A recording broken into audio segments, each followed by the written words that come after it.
Welcome to Shukla study point. आप सभी का स्वागत है आपके YouTube channel Shukla study point में। मैं शिवम शुक्ला आप सभी दोस्तों का हार्दिक स्वागत करता हूं। जियोग्राफी बीए तृतीय वर्ष के छात्र छात्राओं के लिए यह लेक्चर बहुत ही महत्वपूर्ण होगा।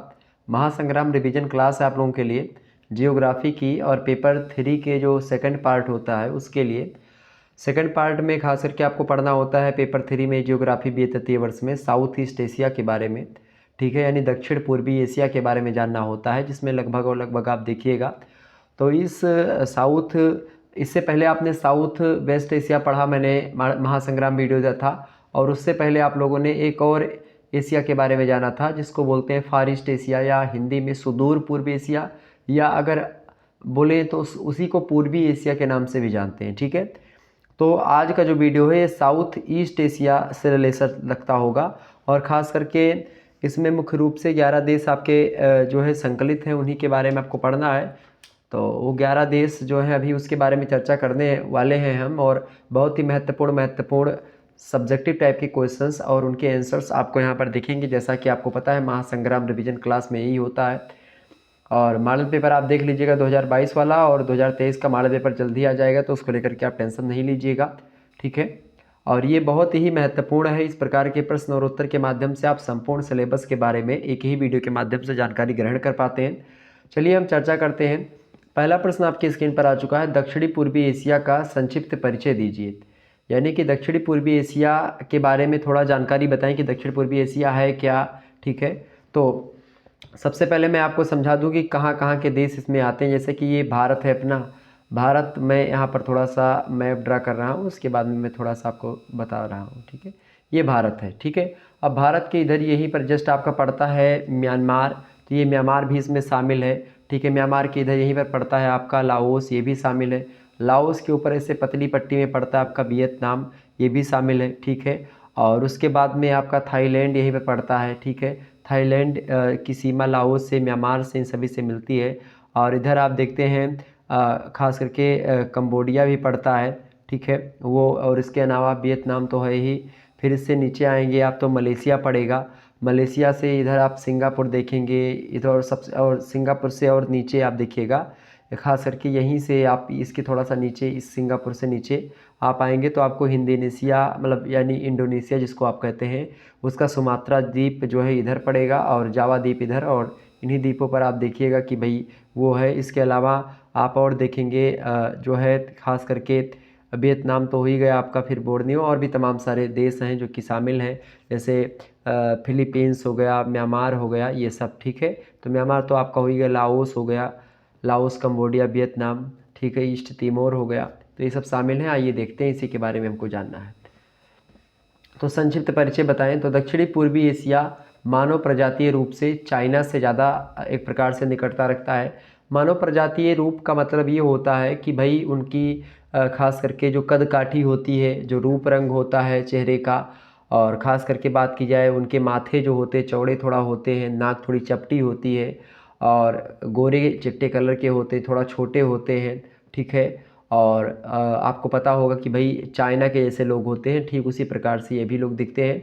तो जो मानवीय प्रजा मतलब मानव प्रजातीय जो रूप है वो खास करके सिमिलरिटी दिखेगी चाइना से, लेकिन जो सांस्कृतिक चीज़ें हैं, जबकि सांस्कृतिक रूप से भारत से अत्यधिक निकटता रखता है जो दक्षिणी पूर्वी एशिया। तो दक्षिणी पूर्वी एशिया के आप लोगों को देखेंगे तो आपको लगेगा कि भाई ये तो चाइना वाले हैं, लेकिन जब आप उनको थोड़ा अगर सांस्कृतिक तरीके से देखेंगे, यानी कल्चरल बैकग्राउंड अगर उनका देखेंगे, तो इंडिया से रिलेशन रहा है।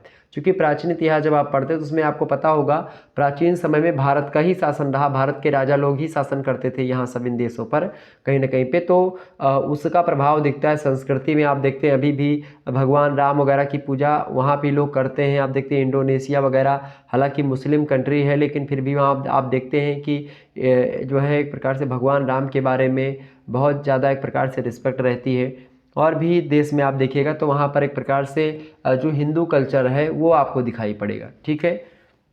दक्षिणी पूर्वी एशिया का जो क्षेत्रफल है यह लगभग 4500 वर्ग किलोमीटर में फैला हुआ है, लगभग 1700 वर्ग मील बोले तो, ठीक है। और यहाँ जनसंख्या की अगर बात कीजिए तो लगभग 61 करोड़ के आसपास जनसंख्या है। यहाँ पर देखिए इकाई, दहाई, सैकड़ा, हज़ार, 10,000, लाख, करोड़, लाख, 10 लाख, करोड़ और 10 करोड़, यानी कि आप देखेंगे 61 करोड़ के आसपास जनसंख्या 2012 और 13 की जनगणना के अकॉर्डिंग। यहाँ का जनसंख्या घनत्व की अगर बात की है तो 135 लोग 1 किलोमीटर के दायरे में या 1 वर्ग किलोमीटर में रहते हैं। अच्छा, 1 वर्ग किलोमीटर का मतलब होता है कि 1 किलोमीटर का ये दायरा, 1 किलोमीटर इधर जाएंगे, फिर ऊपर, फिर इधर बगल में, यानी 1 किलोमीटर का ये आयत अगर हम बना दें, मतलब कि ये बना दे, वर्ग बना दे, ठीक है, 1 किलोमीटर इधर, 1 किलोमीटर ये, 1 किलोमीटर ये, तो बीच का जो पूरी एरिया है, इस पूरी एरिया में, ये पूरी एरिया जो बनती है, इस पूरी एरिया में 135 लोग जो है निवास करते हैं, ये बात ध्यान रखेंगे। और 351 प्रति वर्ग मील बोले तो निवास करते हैं, 351 व्यक्ति 1 मील के मतलब वर्ग में निवास करते हैं, ठीक है।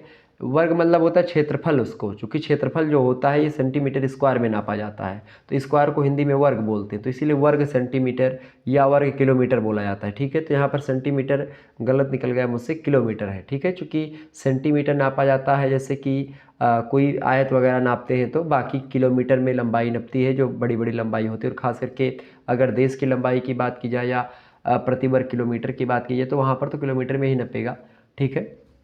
दक्षिणी पूर्वी एशिया में लगभग आप देखते हैं 11 देश हैं, और पहला देश आपका है ब्रुनेई। ब्रुनेई की बात की है तो राजधानी इसकी है बंदर सेरी बेगावन, ठीक है।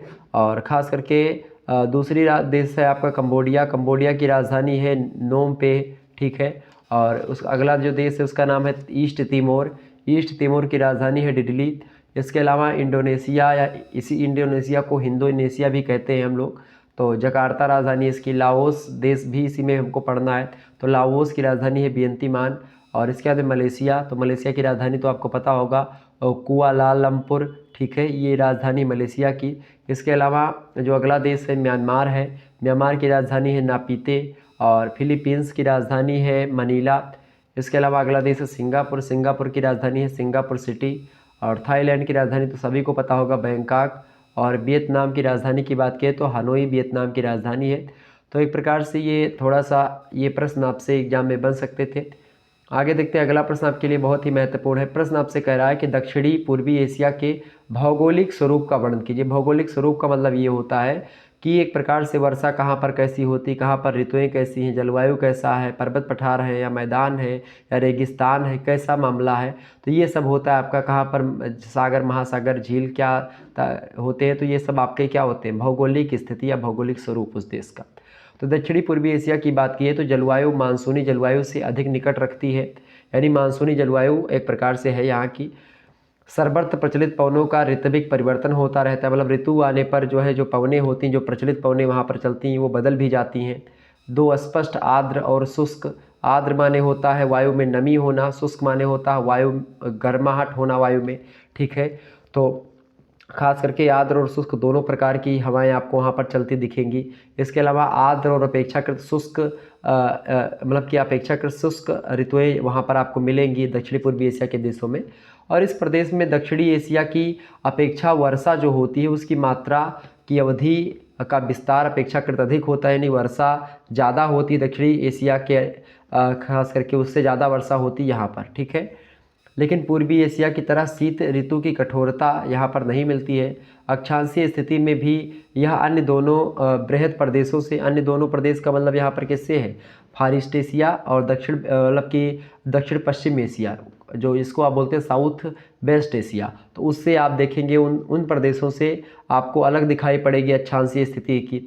चूँकि ये इसकी अक्षांशीय स्थिति की बात की जाए तो कर्क रेखा दक्षिणी एशिया के लगभग मध्य तथा पूर्वी एशिया के दक्षिणी उपांत भाग से गुजरती है, और इसके परिणाम स्वरूप दक्षिणी एशिया के उत्तरार्ध और पूर्वी एशिया का अधिकांश भाग शीतोष्ण कटिबंध में स्थित है। यहाँ जलवायु की स्थानीय भिन्नता उच्चावच और समुद्र के संदर्भ में स्थिति के अनुसार मिलती है। अधिक वर्षा के कारण से नदियों के द्वारा निक्षेपित जलोढ़ मिट्टी वाले क्षेत्रों, और जावा में आप देखते हैं ज्वालामुखी उद्गार से मिट्टी बनी हुई है, तो उन मिट्टियों को छोड़ करके सर्वत्र मिट्टी अत्यधिक अपक्षालित है, यानी कि एक प्रकार से उतना ज़्यादा उपयोगी नहीं है खास करके खेती के लिए, तो वो अनुपजाऊ मृदा है, ठीक है। इसके कारण से, और चूँकि उसकी ऊपरी परत क्या है, अपक्षालित हो चुकी है, वो अपर्दित हो चुकी है, इसके परिणाम स्वरूप क्या है, अनुपजाऊ मृदा है। नदी घाटियों में ही कम वन है आप देखेंगे, और ख़ास करके उर्वर मिट्टी का संयोग आपको मिलेगा। समुद्र तटीय मैदान भी प्रायः दलदली है, और कुल मिलाकर के आप देखेंगे तो कुल क्षेत्रफल में कृषिगत भूमि का परसेंटेज जो है वो बहुत कम आपको मिलेगा, यानी कृषि बहुत कम होती है यहाँ पर, ठीक है, उसके योग्य भूमि नहीं है। अगला प्रश्न आप देखिएगा, एक बार फटाफट से वीडियो को लाइक और शेयर कर दीजिएगा। अगला प्रश्न आपका है, दक्षिणी पूर्वी एशिया की राजनीतिक दशाओं पर प्रकाश डालिए। बहुत ही महत्वपूर्ण प्रश्न है आपकी परीक्षा की दृष्टि से। दक्षिणी पूर्वी एशिया की राजनीतिक दशाएं, राजनीतिक दशाएं मतलब होते हैं पॉलिटिकल सिचुएशंस, पॉलिटिकल स्थिति क्या है, उसकी दशाएं क्या है। तो भौगोलिक दशाएं तो आपने पढ़ लिया। तो राजनीतिक दृष्टिकोण से आप देखेंगे तो थाईलैंड को छोड़ करके इस प्रदेश के सभी देश जो रहे वो पश्चिमी देशों के गुलाम रहे, उपनिवेश रहे हैं। यानी चाहे बात की जाए इंग्लैंड की या जो विदेशी कंपनियां आती, फ्रांस की बात की जाए, अन्य देशों की बात की जाए, तो कहीं ना कहीं पे ये जो पश्चिम के देश हैं, यानी जो यूरोपीय कंट्रीज़ हैं, जिस प्रकार से इंडिया पर ब्रिटेन का शासन रहा, उसी प्रकार मतलब उपनिवेश रहा ब्रिटेन का भारत, उसी प्रकार से यहाँ पर आप देखते हैं पश्चिमी देशों के उपनिवेश सारे देश आपको दिखाई पड़ेंगे। लगभग पिछले 40 वर्षों में ही इन्हें विदेशी शासन से मुक्ति मिली हुई है। यह प्रदेश कई विदेशी शक्तियों का संघर्ष स्थल रहे हैं। दक्षिणी पूर्वी एशिया का जो देश रहे जैसे म्यांमार, मलेशिया, सिंगापुर, ब्रुनेई, इसके अलावा ब्रिटिश हिंदी मतलब ये सब ब्रिटिश के, म्यांमार, मलेशिया, सिंगापुर और ब्रुनेई ये ब्रिटिश के खास करके चंगुल से जकड़े रहे। इंडोनेशिया डच के, और वियतनाम की बात की जाए, लाओस की और कंपूचिया की, तो ये फ्रेंच यानी फ्रांस के उपनिवेश रहे हैं। यानी इंडोनेशिया पर अधिकार था डचों का, और खास करके म्यांमार, मलेशिया, सिंगापुर और ब्रुनेई पर अधिकार था ब्रिटेन का। ओके, और इसके अलावा वियतनाम, लाओस और कंपूचिया पर अधिकार था फ्रांस वालों का। ओके, तो इन देशों में औपनिवेशिक शासन हट जाने के बाद में उत्पन्न शक्ति रिक्तता की स्थिति में संयुक्त राज्य अमेरिका तथा चीन के द्वारा अपना प्रभाव क्षेत्र बढ़ाने के प्रयास भी किए गए, और हिंद चीन विशेषता वियतनाम युद्ध भी छिड़ गया इसी कारण से। एक और स्वतंत्रता प्राप्ति के पश्चात प्रबल राष्ट्रीय भावना एवं दूसरी ओर आप देखते हैं एक नए प्रकार से क्षेत्रीय समायोजन के प्रयास में अन्य लघु स्तरीय देश जैसे कि आप देखते हैं इंडोनेशिया, मलेशिया और फिलीपींस, इनके बीच में भी विवाद फैलता गया। परस्पर विश्वास की भावना का भी उदय हुआ, और कहीं ना कहीं पे आप देखते हैं जो बड़े देश होते हैं जैसे कि अगर बात की चाइना की या अमेरिका की, तो ये लोग उस समय आप देखते हैं कि रूस का भी युद्ध चल रहा था। रूस और चाइना मतलब रूस और अमेरिका में शीत युद्ध भी चलते हैं, आपको पता रहता है कि भाई, तो एक देश को मिलाते हैं अपने अंडर में, एक देश को अपने अंडर में। इस प्रकार से पड़ोसियों में क्या होता है, भेद होता है, एक की मदद करेगा रूस, एक की मदद करेगा अमेरिका, इस प्रकार से चलता रहेगा। ठीक है, तो कुछ ऐसी स्थिति यहाँ पर भी रही। आगे बढ़ते हैं, अगला क्वेश्चन। अगला प्रश्न आप देखते हैं, चौथा नंबर प्रश्न है, दक्षिणी पूर्वी एशिया के सांस्कृतिक विकास का वर्णन कीजिए। बहुत ही जबरदस्त प्रश्न है, सांस्कृतिक विकास क्या रहा। तो हमने भौगोलिक समझा, हमने पॉलिटिकल समझा, और अब हम समझेंगे सांस्कृतिक यानी कल्चरल विकास। तो यहाँ की सामाजिक संरचना में बहुसंख्यक मूल निवासियों के साथ मध्यवर्गीय भारतीय तथा चीनी एवं उच्च वर्गीय जो मध्य वर्गीय लोग हैं वो खास करके भारतीय हैं या फिर चीनी हैं, और ख़ास करके उच्च वर्गीय बात की जाए तो यूरोपीय अल्पसंख्यकों का मिश्रण है यहाँ की जनसंख्या में। और पाषाण युगीन संस्कृति का विकास इस प्रदेश में पूर्वी अथवा दक्षिणी एशिया से भी पहले हुआ था, जिसके विशिष्ट लक्षण भी दिखाई पड़ते हैं, जैसे कि मातृ प्रधान सामाजिक संगठन भी आपको दिखेगा, लकड़ी के खंभों पर बने मकान भी आपको यहाँ पर दिखेंगे। इसके अलावा नौचालन कौशल भी दिखेगा, सिंचाई पर आधारित धान की कृषि, इन सभी के प्रमाण मिलते हैं खास करके। किंतु नवपाषाण काल तथा धातु युगीन सभ्यता प्राचीन भारतीय और चीनी प्रदेशों में पहले विकसित हुई, यहाँ पर उसके बाद विकसित हुई। और ईसा काल से लगभग 13वीं शताब्दी तक ईसा काल से 13वीं शताब्दी तक आप देखते हैं सामुद्रिक मार्ग के सहारे भारतीय सभ्यता और संस्कृति का प्रसार जो होता रहा यहाँ पर। इसके कारण से सांस्कृतिक प्रभाव भारत का ज़्यादा पड़ा, और फलस्वरूप यहाँ हिंदू और बौद्ध धर्म, इसके अलावा लेखन कला, सिंचाई व्यवस्था और उन पर आधारित संगठित राजनीतिक व्यवस्था एवं नगरीय जीवन का विकास होता रहा, चूँकि भारतीय राजाओं के संपर्क में ये प्रदेश आते रहे। क्लियर। आगे बढ़ते हैं, अगला क्वेश्चन आपका आ चुका है, आप देखेंगे पांचवा प्रश्न है भाई। पांचवा प्रश्न आपका है, दक्षिणी पूर्वी एशिया की आंतरिक विभिन्नताएं बताइए। तो इस प्रदेश में यानी दक्षिणी पूर्वी एशिया में आंतरिक विभिन्नताएं भी कम नहीं है, बहुत ज़्यादा है। सर्वाधिक विभिन्न प्रायद्वीपीय भाग आप देखिएगा इसमें आपको मिलेंगे, और द्वीप समूह मिलेंगे। प्रायद्वीपीय भाग मतलब कि ऐसे प्रदेश जो कि 3 तरफ से जल से घिरे हुए होते हैं उनको प्रायद्वीपीय भाग कहते हैं। द्वीप समूह उसको कहते हैं कि तमाम सारे छोटे छोटे द्वीप होते हैं और वो चौतरफा जल से घिरे हुए होते हैं। समुद्रों में खास करके ऐसी स्थिति होती है। और खास करके दक्षिण पूर्वी एशिया की बात की जाए तो ये समुद्र के बीच में ही आपको दिखेगा। ठीक है, आप देखते हैं म्यांमार की भी सीमा समुद्र से लगती है, थाईलैंड की भी सीमा आप देखेंगे लगेगी। ठीक है, इसके अलावा कंबोडिया की भी दिखेगी, लाओस की भी आप देखेगी।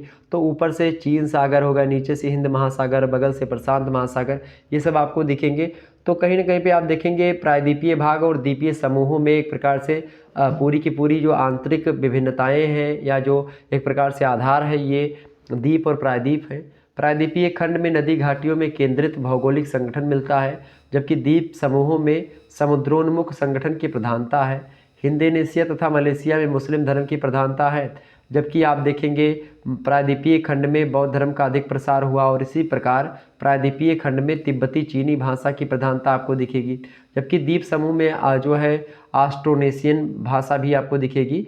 और बिलग नदी घाटियों में विकसित राष्ट्रों तथा परस्पर संपर्क कम होने के कारण से प्रायद्वीपीय खंड में सूक्ष्म भौगोलिक तत्वों की विविधता है, जबकि द्वीप समूह में प्राकृतिक बिलगाव अपेक्षाकृत अधिक होने के कारण से क्या है, मानवीय तत्वों में आंतरिक समरूपता भी दिखाई पड़ती है। तो कुछ इस प्रकार से यहाँ की चीज़ें रही हैं। आगे बढ़ते हैं, अगले प्रश्न की ओर जानने का प्रयास करते हैं। एक बार जितने भी लोग देख रहे हो फटाफट से वीडियो को लाइक और शेयर कर दीजिएगा। इससे पहले इसके और भी जो रहे हैं वो चीज़ें अपलोडेड है, आप देख लीजिएगा। ओके, एक बार सभी लोग शेयर जरूर करेंगे अपने समस्त दोस्तों के पास, ताकि इसी प्रकार से आपको टाइम टू टाइम नोटिफिकेशन मिलता रहे और आप आसानी से पढ़ते रहें। ओके, दक्षिणी पूर्वी एशिया की धरातलीय संरचना का वर्णन कीजिए। जो खास करके धरातलीय संरचना उसके बारे में आपसे पूछा जा रहा है। Structural relief of south east Asia, चर्चा करते हैं इसके बारे में। तो दक्षिण पूर्वी एशिया की बात की जाए तो अक्षांशीय स्थिति के कारण से यह अन्य बृहद प्रदेशों से अलग है। अब बृहद प्रदेश का मतलब दक्षिणी पूर्वी एशिया एक बृहद प्रदेश हो गया, तो ये जिसके बारे में हम पढ़ रहे हैं। एक हो गया दक्षिण पश्चिम एशिया और एक हो गया फार ईस्ट एशिया यानी सुदूर पूर्व एशिया। तो इन दोनों से अलग है, क्योंकि कर्क रेखा दक्षिणी एशिया के मध्य भाग से लगभग मध्य से और पूर्वी एशिया के दक्षिणी उपांत से गुजरती है। भौम की आकृति अगर देखें तो भौम आकृतिक विन्यास से यह प्रदेश भारतीय उपमहाद्वीप अथवा चीन से भिन्न है। यहाँ विशाल मोड़दार पर्वतों और विशाल जलोढ़ मैदानों का अभाव है, यानी यहाँ पर पर्वत आपको वलित पर्वतों की संख्या कम दिखेगी, ना मैदान यहाँ पर आपको ज़्यादा दिखेंगे। यहाँ आंतरिक पठार और संकरे तटीय मैदानों की प्रधानता आपको ज़्यादा दिखेगी। और इस प्रखंड में वर्ष भर उच्च तापमान रहता है, अधिक वर्षा होती है और इसके कारण से यहाँ सघन वनों के विशाल क्षेत्र भी आपको दिखाई पड़ेंगे। यानी वर्षा ज़्यादा होगी तो वन जाहिर सी बात है वहाँ पर ज़्यादा होंगे। अत्यधिक वर्षा के कारण से नदियाँ क्या करती हैं, नदियों के द्वारा जलोढ़ मिट्टी वाले क्षेत्रों तथा जावा में ज्वालामुखी उद्गार से बनी मिट्टियों को छोड़ करके सरबर्त मिट्टी अत्यधिक अपक्षालित हुई है और परिणाम स्वरूप इसके उपजाऊ हो गई। यानी कि ज़्यादा वर्षा होती है तो मिट्टी की जो ऊपरी परत होती है वो बह जाती कट करके, इसके परिणाम स्वरूप मिट्टी अनुपजाऊ हो जाती है, मिट्टी में कुछ पैदावार नहीं होती है। तो इसीलिए वहाँ की मिट्टियाँ कहाँ की खाली इंपॉर्टेंट है, यहाँ की मतलब उपयोगी हैं खेती करने के लिए। तो एक तो वह मिट्टियाँ जो कि एक प्रकार से नदियों के द्वारा बहा करके आती हैं, जलोढ़ मिट्टी, ठीक है, बहा करके जो मलबे आते हैं उनके द्वारा जो बनती हैं जलोढ़ मिट्टी। और एक होती है जावा, जो एक प्रकार से इंडोनेशिया का ही एक द्वीप है जावा। तो जावा पर ज्वालामुखी उद्गार बहुत अधिक मात्रा में होते, तो उसके कारण से वहाँ पर मिट्टी जो बनी हुई है तो खास करके काली मिट्टी बनती है इसके, तो वहाँ पर भी वो उपजाऊ मिट्टी है। ठीक है, नदियों घाटियों में ही कम वन और उर्वर मिट्टियों का संयोग है। समुद्र तटीय मैदान भी प्रायः दलदली है और कुल क्षेत्रफल में कृषिगत भूमि का परसेंटेज जो है क्षेत्रफल अपेक्षाकृत कम है। नेक्स्ट क्वेश्चन आप देखते हैं। अगला प्रश्न क्या है, दूसरा नंबर पर आप देखिएगा। प्रश्न आपका है दक्षिणी पूर्वी एशिया की जलवायु का वर्णन कीजिए। दक्षिणी पूर्वी एशिया की जलवायु यानी climate of south east Asia. दक्षिणी पूर्वी एशिया की जलवायु की बात की जाए तो वहाँ पर खास करके वहाँ की समुद्र तटीय स्थिति, भौम्याकृति, अक्षांशीय और देशांतरीय स्थिति का व्यापक प्रभाव पड़ा है, बहुत ही बड़ा प्रभाव पड़ा है। प्राकृतिक तत्वों में आप देखिएगा तो जलवायु की समरूपता यहाँ पर हमेशा प्रधानता की स्थिति में रही है। यद्यपि इंडोनेशिया और मलेशिया की बात की जाए तो वहाँ पर वर्षा का वार्षिक वितरण जो रहा है वो विषुवत रेखीय, जो विषुवत रेखीय, यहाँ पर विषुवत कर लीजिएगा, विषुवत रेखीय जलवायु के समान ही है। और यहाँ पर लगभग प्रतिदिन उच्च तापमान के कारण से लगभग 4 PM के आसपास यानी शाम के 4 बजे के आसपास मूसलाधार बारिश भी होती है, जबकि मतलब डेली की यही नियम है। और जबकि संपूर्ण दक्षिणी पूर्वी एशिया की बात करें तो जलवायु मानसूनी जलवायु के अत्यधिक निकट है और सर्वत्र प्रचलित पवनों का ऋतुविक परिवर्तन होता रहता है और दो स्पष्ट आर्द्र और शुष्क अथवा आर्द्र और अपेक्षाकृत शुष्क ऋतुएं मिलती हैं। इस प्रदेश में दक्षिणी पश्चिमी एशिया व दक्षिणी एशिया की अपेक्षाकृत वर्षा की मात्रा और अवधि का विस्तार अधिक है। ये वही पूर्व वाला प्रश्न आपके स्क्रीन पर आ चुका है, तो ये बात थोड़ा सा ध्यान रखेंगे। ये हो गया, ठीक है, तो इतना तो मैंने इसको बताया था। अगला क्वेश्चन से आप देखेंगे, अगला प्रश्न आपका है कोपेन द्वारा एशिया के जलवायु का वर्गीकरण कीजिए। बहुत ही महत्वपूर्ण प्रश्न है ये, तो इसको समझेंगे। तो कोपेन महोदय ने एशिया के जलवायु प्रदेशों का वर्गीकरण किया है। जर्मन विद्वान थे कोपेन। इन्होंने विश्व जलवायु के वर्गीकरण के संदर्भ में एशिया महाद्वीप को 5 प्रधान और 11 उप भागों में बांटा है, जलवायु प्रकारों में विभक्त किया है। कोपेन महोदय ने अपने वर्गीकरण का आधार जो बताते हैं वो तापमान और वर्षा की मात्रा को बताते हैं, जो कि जलवायु के आधारी तत्व माने जाते हैं। और इन तत्वों के आधार पर उन्होंने जलवायविक व्यवस्था प्रस्तुत करी। और ये समझते हैं कि उन्होंने 5 प्रधान जो जलवायु प्रदेश बताए हैं एशिया के, वो कौन कौन से हैं। तो 5 ये आप देख सकते हैं यहाँ पर आपको दिखाई पड़ेंगे। सबसे पहला है उष्ण आर्द्र जलवायु, दूसरा है शुष्क जलवायु, तीसरा है गर्म शीतोष्ण आर्द्र जलवायु, चौथा है शीत शीतोष्ण जलवायु और पांचवा आप देखते हैं ध्रुवीय जलवायु। अच्छा, अब इसमें समझते हैं जो पहला उन्होंने बताया वो है आर्द्र, कौन सी जलवायु भाई, आर्द्र जलवायु है। अब इसको समझने का प्रयास करते हैं, इसमें भी कई पार्ट है। तो उष्ण आर्द्र जलवायु की अगर बात की जाए तो इसके हम चीज़ों को जानने का प्रयास करते हैं। थोड़ा सा देखिएगा, उष्ण आर्द्र जलवायु, तो इसमें 2 भाग है खास करके, उष्ण आर्द्र जलवायु एक और दूसरा सवाना तुल्य जलवायु। ये 2 प्रकार की जलवायु उष्ण आर्द्र जलवायु में आती हैं। आर्द्र माने नमी वाला, उष्ण माने गर्मी, गर्मी और नमी वाली जो जलवायु है वो यहाँ पर मिलेगी, पहला। दूसरा होता है शुष्क जलवायु, शुष्क माने एक प्रकार से जिसकी हवा में नमी नहीं होती है। इसमें स्टेपी तुल्य जलवायु और मरुस्थलीय जलवायु शामिल होती हैं। यहाँ की वायु जब चलती तो वहाँ पर नमी नहीं होती हवा में, ये ध्यान रखेंगे। तो इस प्रकार की जलवायु। जो तीसरा उन्होंने बताया कोपेन महोदय ने, वो बताया गर्म शीतोष्ण आर्द्र जलवायु, यानी कि गर्म मैदान रहेगा, मतलब कि गर्म हवाएं चलेंगी। शीतोष्ण एक प्रकार से एरिया, मतलब शीतोष्ण मतलब समझ रहे हैं, शीतोष्ण का मतलब होता है एक प्रकार से, उष्ण माने होता है गर्म ज़्यादा, शीतोष्ण माने होता है कम, मतलब कि ठंडी वाला इलाका। तो गर्म शीतोष्ण यानी कि एक प्रकार ज़्यादा ठंडी नहीं, लेकिन गर्म शीतोष्ण मतलब ठंडा ही होता है। तो गर्म शीतोष्ण आर्द्र जलवायु, नमी रहेगी वायु में, ये बात ध्यान रखेंगे। तो गर्म शीतोष्ण शुष्क शिशिर और गर्म शीतोष्ण शुष्क ग्रीष्म और आर्द्र शीतोष्ण, ये एक प्रकार से 3 पार्ट है इसके जलवायु प्रदेशों के। और जो अगला है चौथा जो उन्होंने बताया कोपेन महोदय ने, वो कहा शीत शीतोष्ण जलवायु, यानी जहाँ पर खूब ठंडा इलाका पड़ता है। शीत शीतोष्ण में आर्द्र शिशिर और शीत शीतोष्ण में शुष्क शिशिर, ये 2 प्रकार की जलवायु आपको दिखेंगी। और ध्रुवीय जलवायु में आप देखते हैं एक टुंड्रा जलवायु और एक हिम मंडित जलवायु। तो एक प्रकार से ये ध्रुवीय जलवायु जो बहुत ज़्यादा ठंडी रहती है। तो एक प्रकार से जलवायु के कुछ भाग थे जो मैंने आपको बता दिए। आगे बढ़ते और भी चीज़ों को जानने का प्रयास करते हैं। अगला प्रश्न आप देखते हैं, एशिया में सिंचाई व्यवस्था का संक्षिप्त परिचय दीजिए। तो एशिया के लगभग सभी देशों में सिंचाई के द्वारा गहन कृषि की जाती है और सिंचाई के द्वारा कृषि करना एशिया में बहुत ही प्राचीन काल से, यानी आदिकालीन समाज ने ही शुरू कर दिया था। और इसके परिणाम स्वरूप यहाँ सिंचाई के अनेक साधन और विधियाँ प्रचलित हैं, जैसे कि नदियों पर बांध बना करके नहर के द्वारा सिंचाई करने की विधि, भूमिगत जल से कुआं अथवा नलकूपों के द्वारा सिंचाई, यानी भूमि के अंदर जो जल है तो उसको कुआं खोद करके निकाल करके और नलकूपों के द्वारा सिंचाई करना, ये सब पहले से पता थी। ढेकुली और तमाम प्रकार के चीज़ों का प्रयोग करके सिंचाई होती थी। और इन सभी विधियों और साधनों का उपयोग भौगोलिक परिवेश के अनुसार कम या अधिक सभी देशों में किया जाता है, ये बात ध्यान रखेंगे। अगला प्रश्न आप देखिएगा, अगला प्रश्न, दक्षिणी पूर्वी एशिया में खनिज संसाधनों का उल्लेख कीजिए।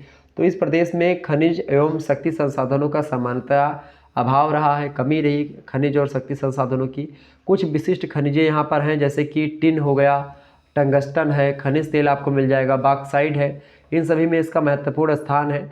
और विविध यानी कि कई प्रकार के आर्थिक, राजनीतिक, सामाजिक कारणों से औद्योगिकरण की दिशा में यह प्रदेश बहुत पीछे रह चुका है। और यहाँ से चावल, बगाती फसलों तथा महत्वपूर्ण खनिजों का निर्यात किया जाता है, अतः कच्चे पदार्थों के निर्यात में इस प्रदेश का महत्वपूर्ण स्थान भी है। ठीक है, अगला क्वेश्चन आप देखेंगे, स्टैम्प के द्वारा एशिया की जलवायु का वर्गीकरण प्रस्तुत कीजिए। तो स्टैम्प महोदय ने किस प्रकार से बांटा भाई? तो एशिया की जलवायु की समान विशेषताओं और स्थानीय पक्षों को ध्यान में रखते हुए स्टैम्प महोदय ने एक सामान्य एवं बोधगम्य वर्गीकरण प्रस्तुत करा। बोधगम्य माने होता है जानने योग्य, ठीक है। सामान्य मतलब सामान्य, और बोधगम्य मतलब सभी लोग समझ पाएँ, समझने योग्य, ठीक है। तो उस प्रकार का वर्गीकरण प्रस्तुत किया स्टैम्प महोदय ने, किसका? एशिया की जलवायु का, ठीक है, क्लाइमेट का। उन्होंने किस प्रकार से बांटा, यहाँ पर आप देखने का प्रयास करेंगे। इनका वर्गीकरण जो है सरल है, तर्कपूर्ण है और सामान्य पाठक के लिए अधिक ग्राह्य है, यानी समझने योग्य है। इन्होंने एशिया को 10 जलवायिक प्रदेशों में विभक्त किया है, जो कि निम्नलिखित हैं।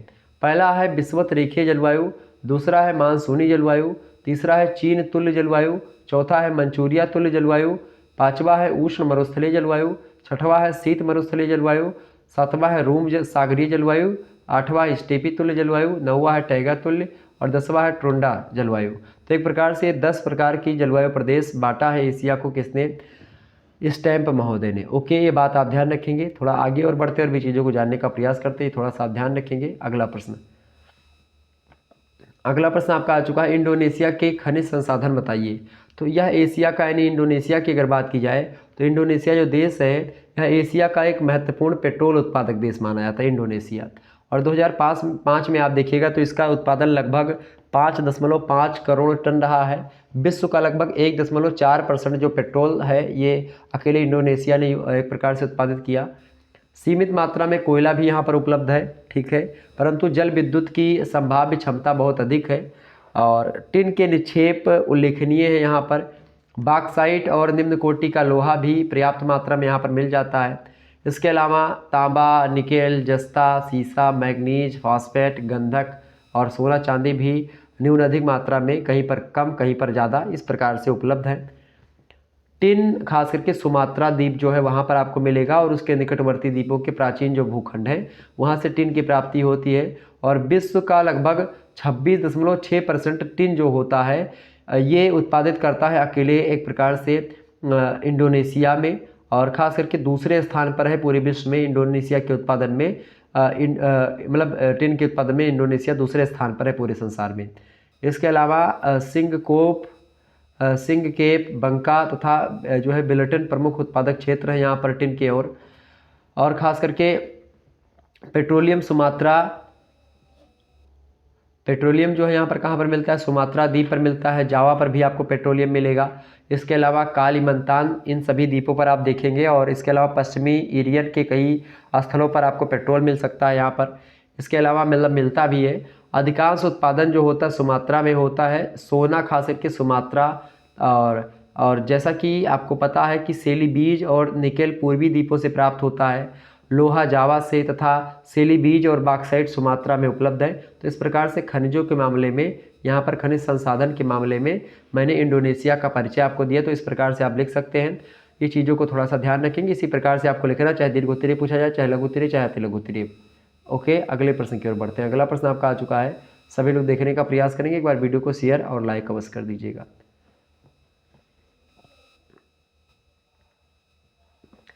प्रश्न आपका है कि दक्षिणी पूर्वी एशिया में जनसंख्या का वितरण पर प्रकाश डालिए। तो संपूर्ण एशिया में जनसंख्या का वितरण असमान है, और यहाँ की जनसंख्या वितरण के बारे में कहा जाता है कि ऐसे भाग अधिक हैं जहाँ जनसंख्या बहुत कम है यहाँ पर। और इन क्षेत्रों में मानसूनी जलवायु की अनुकूलता, उपजाऊ जलोढ़, समतल मैदान और धान की कृषि के कारण भोजन की सुगमता से इतनी अधिक जनसंख्या को आकृष्ट किया गया है कि ये सभी भूखंड प्राचीन काल से ही मानव के लिए आकर्षक क्षेत्र बन चुके हैं। जनबहुल देशों में भी जनसंख्या वितरण प्रतिरूप समान नहीं है। दक्षिणी पूर्वी एशिया यद्यपि अपेक्षाकृत कम जलवायु और इसके अलावा कम जलवायु अनुकूल के कारण से कम सघन बसा क्षेत्र है, लेकिन इरावदी और साल्बीन, मेकांग, ये सब नदियां हैं। इन नदी घाटियों में आप देखिएगा इंडोनेशिया में, सिंगापुर में जावा, सुमात्रा, और इसके अलावा कालीमंतन द्वीप और थाईलैंड की चाओ फ्राया घाटी, इन सभी देशों में आप देखते हैं, मतलब इन सभी स्थानों पर बड़े सघन क्षेत्र हैं ये, जहाँ पर जनसंख्या ज़्यादा रहती है। और इस प्रकार दक्षिणी पूर्वी एशिया में वितरण प्रतिरूप सामान्य है। ठीक है, आगे बढ़ते हैं। अगला प्रश्न, दक्षिणी पूर्वी एशिया की प्रमुख कृषि फसलों का वर्णन कीजिए। तो संपूर्ण दक्षिणी पूर्वी एशिया की बात की जाए तो कृषि सर्वप्रथम आर्थिक कर्म यहाँ का माना जाता है। और इस क्षेत्र में विशेष करके चावल और बगाती फसलों में खास करके गन्ना हो गई, चाय हो गई, रबर है, नारियल है, इन सभी ये सब खेती की जाती है और इन सभी खेती की प्रधानता है। आंतरिक पठारी क्षेत्रों में आप देखेंगे तो स्थानांतरणशील प्रारंभिक कृषि की जाती है, यानी कि स्थानांतरणशील कृषि का मतलब कि जब तक मिट्टी उपजाऊ है तब तक वहाँ पर खेती होती है, और नहीं तो फिर उस स्थान को छोड़ दिया जाता है, फिर अलग खेती होती है। तो ये होती है स्थानांतरणशील प्रारंभिक कृषि। नदी घाटियों और समुद्र तट के निकट धान प्रधान कृषि की जाती है, और इन क्षेत्रों में जनसंख्या कम होने पर चावल का निर्यात भी अधिक किया जाता है, क्योंकि यहाँ पर जनसंख्या कम है और उत्पादन जनसंख्या से ज़्यादा होता है, इसलिए चावल बेच भी दिया जाता है यहाँ का। ठीक है, दक्षिणी पूर्वी एशिया में। अगला क्वेश्चन से आप देखिएगा, अगला प्रश्न आपका आ चुका है, तीसरा मतलब अगला प्रश्न है, दक्षिणी पूर्वी एशिया के सड़क परिवहन पर संक्षिप्त टिप्पणी लिखिए। तो सड़क परिवहन की अगर बात की जाए तो सर्वाधिक सुलभ परिवहन का माध्यम है। सड़क परिवहन सर्वाधिक दूरस्थ स्थानों पर स्थलीय संबंध जोड़ने का माध्यम है। प्राचीन सड़कों का जीर्णोद्धार और नई सड़कों का निर्माण एशिया के लगभग सभी देशों में प्राचीन काल से ही होता रहा है, लेकिन 20वीं सदी में मोटर गाड़ी के विकास के बाद ही आप देखते हैं सड़कों का रूप रंग बदलने लगा है यहाँ के। आज अनेक प्रकार की सड़कें बनाई गई हैं, जैसे राष्ट्रीय राजमार्ग, प्रांतीय राजमार्ग और स्थानीय पथ, ऐसे मार्ग बन चुके हैं। तो एशिया के देशों में सड़क जाल का विस्तार खास करके एक जैसा नहीं है। सघन सड़क जाल का विकास जापान में आपको दिखेगा, एशिया में, भारत में आपको दिखेगा, चीन में और पश्चिमी एशिया के कुछ देशों में आपको दिखेगा। और एशिया में विश्व की कुल सड़क लंबाई का मात्र 5% जो भाग है वो खास करके इस प्रदेश में मिलता है, दक्षिणी पूर्वी एशिया में, जिसका सघनतम रूप जापान में है। और जापान खास करके मतलब एशिया में बात करो, एशिया में विश्व की कुल लंबाई का लगभग 5% जो है केवल एशिया महाद्वीप में ही सड़कें मिल जाती हैं। ठीक है, और खास करके इसका सघनतम रूप जापान में है। जापान सड़क परिवहन में एशिया का सर्वाधिक संपन्न राष्ट्र माना जाता है। ओके, अगला क्वेश्चन से आप देखेंगे, दक्षिणी पूर्वी एशिया की जनसंख्या घनत्व पर प्रकाश डालिए। तो संपूर्ण विश्व का औसत जनसंख्या घनत्व 51 यानी कि रहा 51 लोग जो है, अब मतलब 51 जनसंख्या घनत्व माना गया 2010 की जनगणना के अनुसार। वह एशिया का जो जनघनत्व है एक प्रकार से औसत जनसंख्या वो 165 व्यक्ति पर वर्ग किलोमीटर में जनसंख्या का घनत्व रहा एशिया में। पूरे संसार की अगर जनसंख्या घनत्व की बात की है, औसत जनसंख्या घनत्व, तो 51 लोग 1 किलोमीटर के दायरे में निवास करते हैं, 1 किलोमीटर के वर्ग में निवास करते हैं। जबकि एशिया की बात की तो 165 लोग यानी कि लगभग 110 लोग जो है 114 लोग या 113 लोग ज़्यादा निवास करते हैं। ठीक है, औसत से भी ज़्यादा। जबकि दक्षिणी पूर्वी एशिया की बात की है तो औसत जनसंख्या 132 व्यक्ति प्रति वर्ग किलोमीटर में है। इससे स्पष्ट है कि दक्षिणी पूर्वी एशिया का जनघनत्व विश्व के औसत 2 गुना से भी अधिक माना जाता है। दक्षिणी पूर्वी एशिया में औसत घनत्व 132 से अधिक है। जनभार वाले देशों की संख्या कम है, जबकि कम जनघनत्व वाले देशों की जनसंख्या खास करके अधिक है, मतलब कि उनकी जनसंख्या अधिक है। इससे स्पष्ट है कि इन देशों में सर्वत्र घनत्व समान नहीं है, कहीं पर ज़्यादा तो कहीं पर कम है। ठीक है, अगला प्रश्न आपसे बन सकता है आपके एग्जाम में कि कंबोडिया के आर्थिक तंत्र का वर्णन कीजिए। कंबोडिया की बात की है तो कंबोडिया का आर्थिक तंत्र जो है कृषि पर आधारित है, और यहाँ के लगभग 90% लोग कृषि पर, वन और मत्स्य उत्पादन में लगे हुए हैं। मैदानी भागों की बात किया है तो वहाँ पर जहाँ पर मैदानी भाग ज़्यादा है वहाँ पर कृषि योग्य भूमि अधिक है, और फिर भी वहाँ पर 16% क्षेत्रफल ही कृषि के लिए उपयोगी है मैदानी भाग होने के बावजूद भी, और इसको 2/3 भाग में धान का उत्पादन ही कर लिया जाता है मैदानी क्षेत्र पर। खास करके जो है टोनले, सापके, चतुर्दिक तथा मेकांग घाटी जो है नदियों के, इनमें डेल्टा के ऊपरी भाग में आप देखते हैं सर्वत्र धान उत्पादन की प्रधानता रहती है। नदियों के अवसाद से निर्मित ऊंचे भागों पर सहतूत के वृक्ष तथा मक्का, मूंगफली, टमाटर इन सभी की खेती की जाती है। वर्षा की कमी खास करके के द्वारा, मतलब वर्षा की कमी से सिंचाई, मतलब अगर वर्षा कम होती तो सिंचाई के द्वारा वर्षा की कमी को पूरा किया जाता है। मक्का, शकरकंद, कपास, गन्ना, रबर और पटसन यहाँ की अन्य प्रमुख फसलें हैं। क्लियर।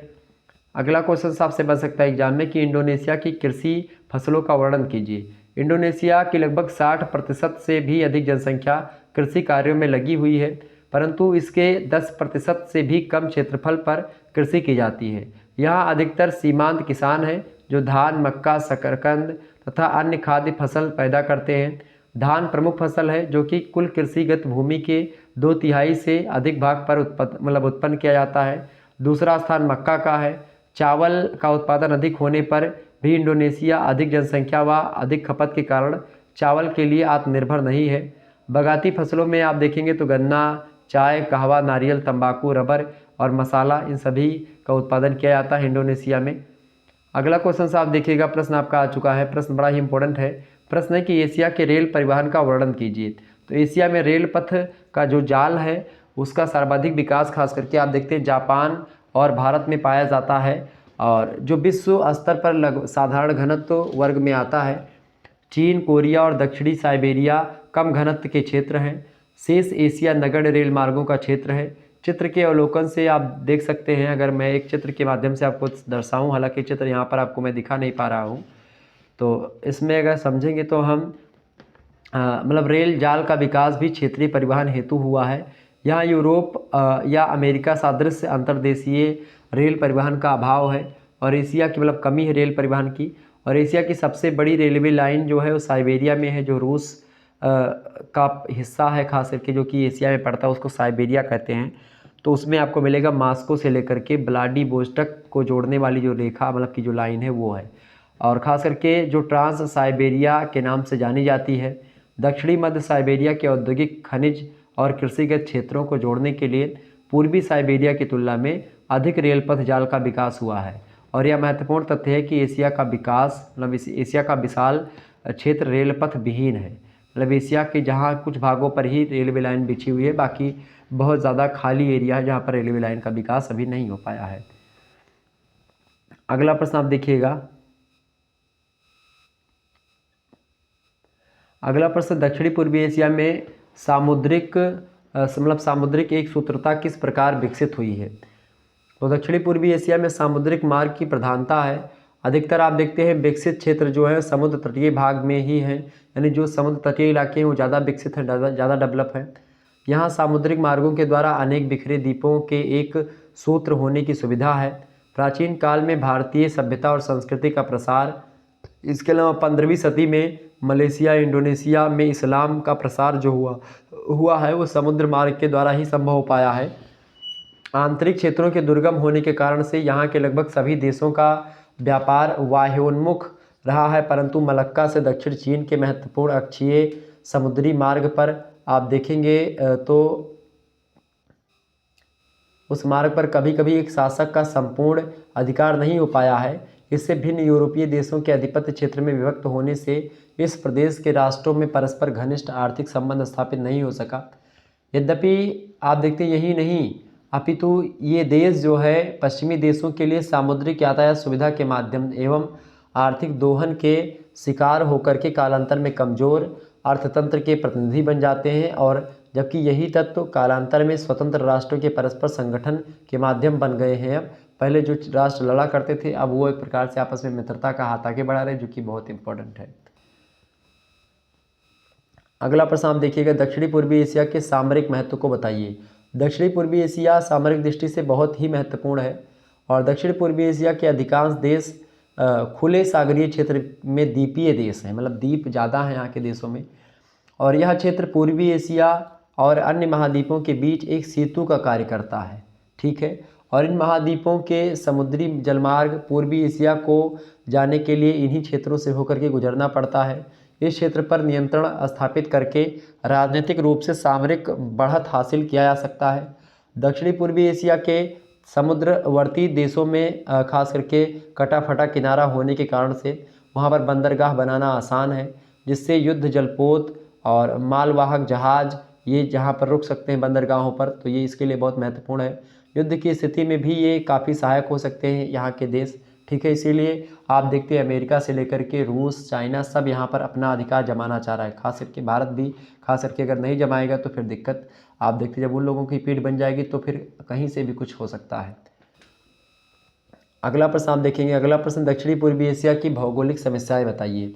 तो दक्षिणी पूर्वी एशिया यदि सामरिक दृष्टि से अत्यंत महत्वपूर्ण है, यो तो यहाँ पर अनेक भौगोलिक समस्याएं भी विद्यमान हैं। खास करके यह क्षेत्र परिप्रशांत महासागर के ज्वालामुखी के अग्नि मेखला में पड़ा हुआ है, यानी जहाँ पर ज्वालामुखी बहुत अधिक मात्रा में आती है, इसीलिए उसको अग्नि मेखला कहा जाता है। परिप्रशांति का जो एरिया रहता है, तो यहाँ पर आए दिन आप देखते हैं ज्वालामुखी व भूकंप जैसी प्राकृतिक आपदाएं लगातार आती रहती है। सुनामी व चक्रवात भी यहाँ पर आए दिन अपनी विनाशकारी घटनाओं को अंजाम दिया करते हैं, जिस कारण से इस क्षेत्र में न केवल भारी जान माल का नुकसान होता है बल्कि अनेक जीव जंतु और वनस्पतियों का अस्तित्व खतरे में भी आ जाता है और ख़त्म भी हो जाता है। दक्षिणी पूर्वी एशिया की ये भौगोलिक समस्या रही है।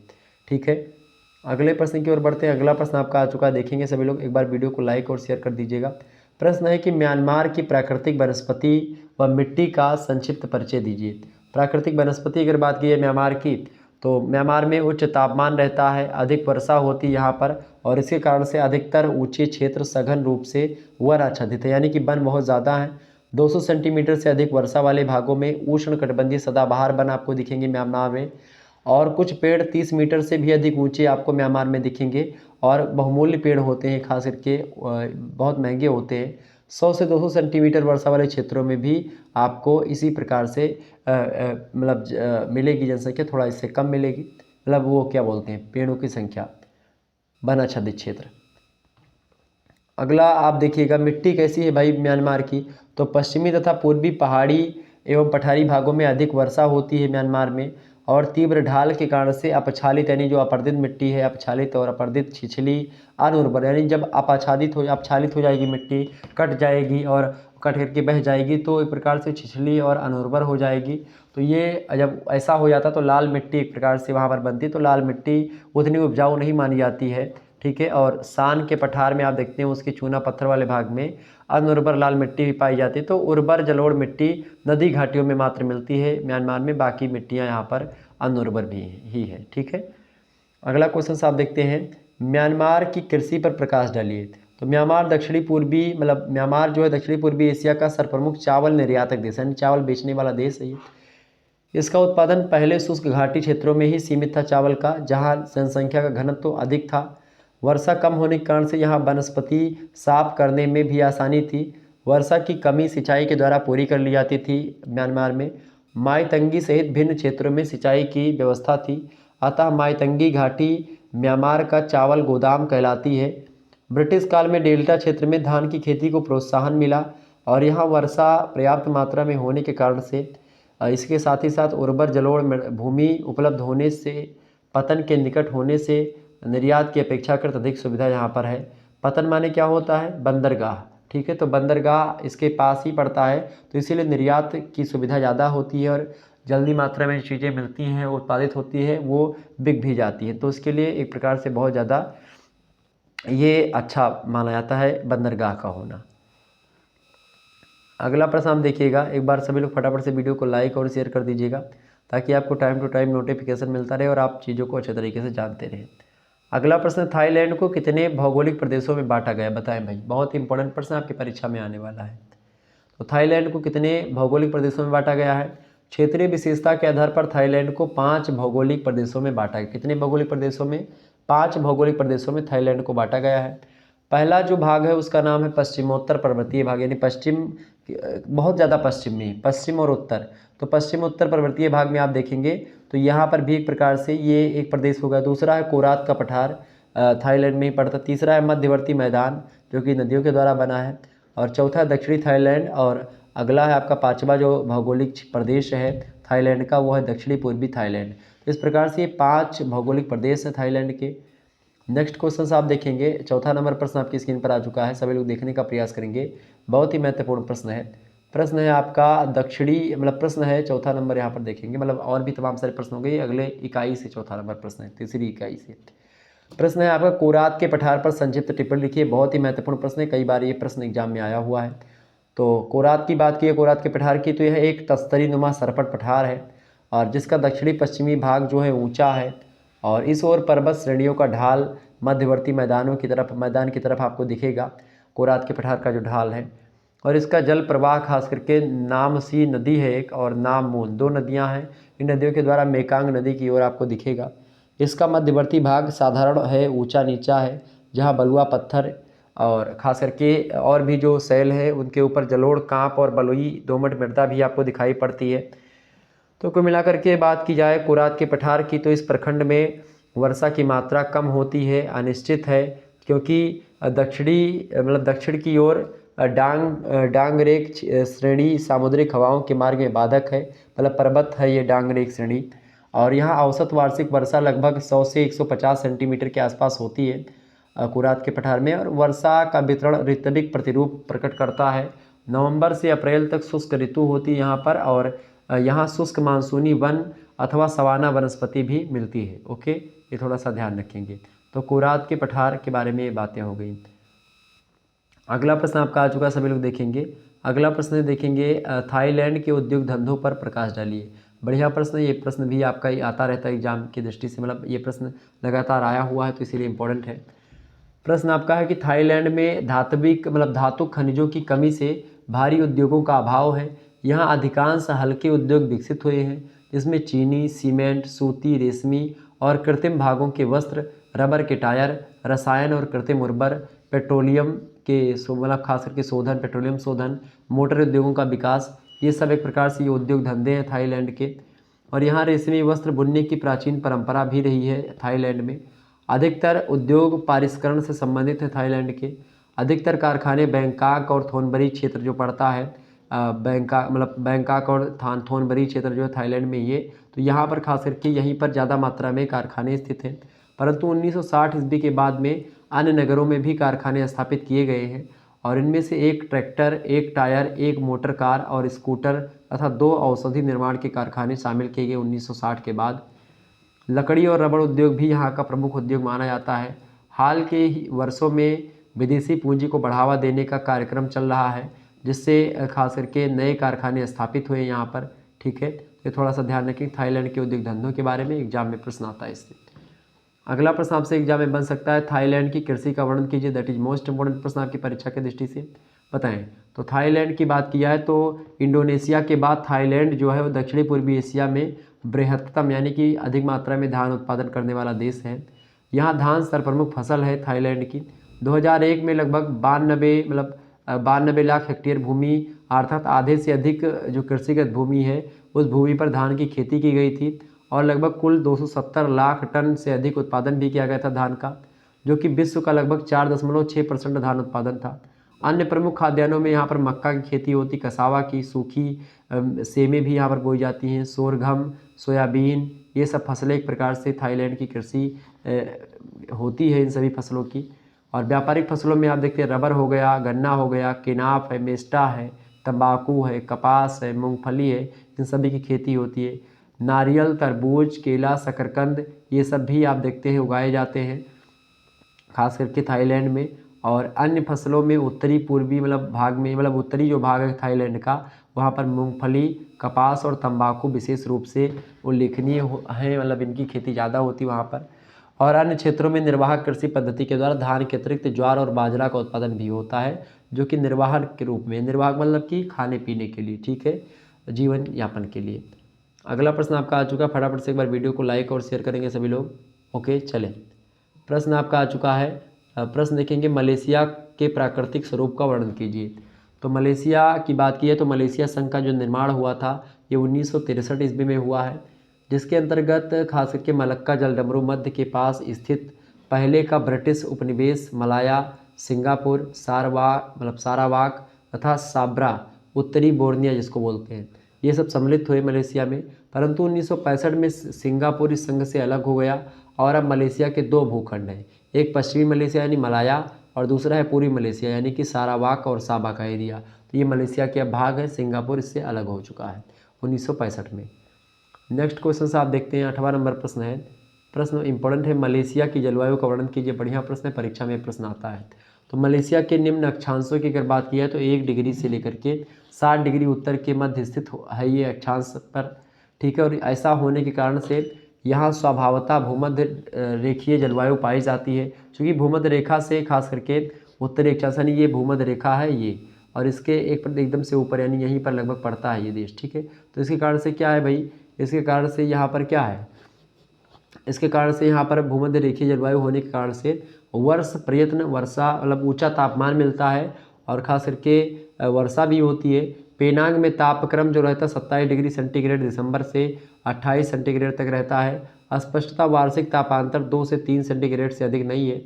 और वर्षा भी सर्वत्र लगभग 250 सेंटीमीटर से अधिक होती है। तापांतर का मतलब होता है जैसे कि ताप कितना घटा कितना बढ़ा, यानी दिन में तापमान कभी कभी क्या होता है 48 डिग्री सेल्सियस हो गया, या वर्ष में कभी तापमान हाईएस्ट तापमान 48 डिग्री सेल्सियस गया, और एक प्रकार से एक ही साल में ठंडी में तापमान मान लेते हैं कि आ गया 10 डिग्री सेल्सियस, तो तापांतर इसका कितना हो गया 38 डिग्री सेल्सियस तापांतर हो गया। ठीक है, तो ये होता तापांतर। लेकिन यहाँ पर तापांतर क्या, जैसे मान लेते हैं ठंडी में अगर मान लेते हैं 27 डिग्री सेल्सियस है, या गर्मी में 27 डिग्री तापमान है। ठीक है, और अगर बात की है तो ठंडी में कितना है मान लेते हैं 25 है, या फिर और भी कम अगर हो गया तो 24 हो गया। तो इस प्रकार से है तापमान, मतलब कि ज़्यादा तापांतर आपको नहीं दिखेगा। ठीक है, आगे बढ़ते हैं।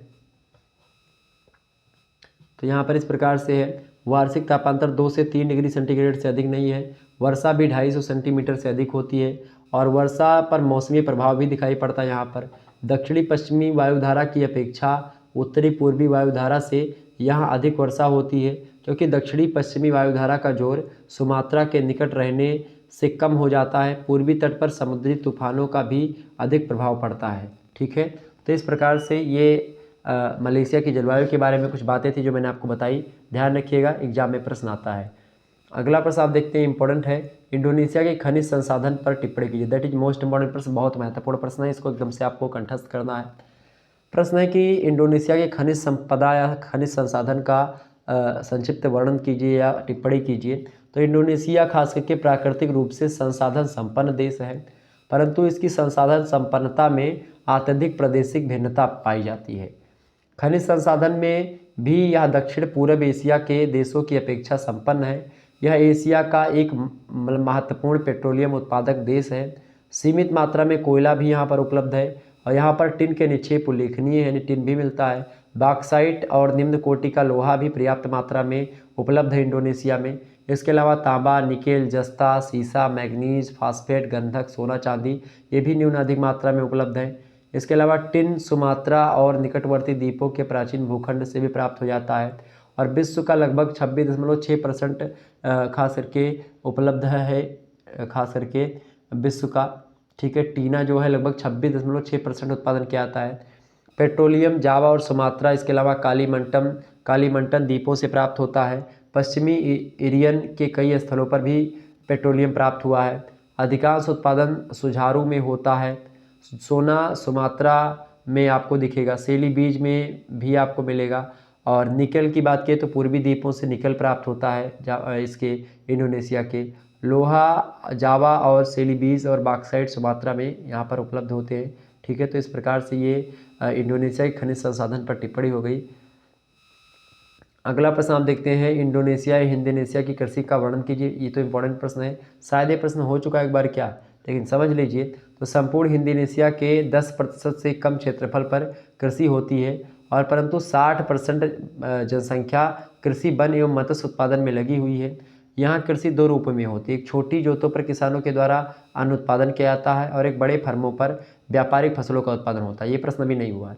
अधिकतर छोटे लोग जो छोटे किसान होते हैं, मतलब अधिकतर लोग जो है छोटे किसान हैं, जो कि धान उगाते हैं, मक्का की खेती करते हैं, शकरकंद, और एक प्रकार से और भी जो खाद्य फसल है उनकी पैदावार करते हैं। धान यहाँ की प्रमुख फसल है, खास करके इंडोनेशिया की भी, और ख़ास करके जो कुल कृषिगत भूमि के 2/3 हिस्से पर धान की खेती होती है, और इससे अधिक भाग पर भी आप देखते हैं खेती भी हो जाती है। और दूसरा स्थान मक्का का रहा है धान के बाद। चावल का उत्पादन अधिक होने पर भी इंडोनेशिया की बात की है तो चावल के लिए आत्मनिर्भर नहीं है ये। इसकी कमी को पूरा करने के लिए अन्य फसलें जैसे कि कसावा, मक्का, इन सभी का उत्पादन किया जाता है।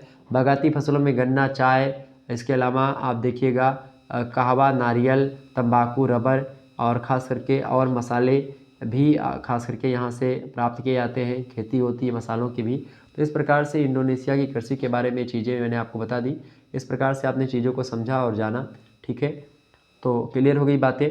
तो ये आपका हो गया दक्षिणी पूर्वी एशिया के बारे में कुछ बातें जो कि मैंने आपको बता दी।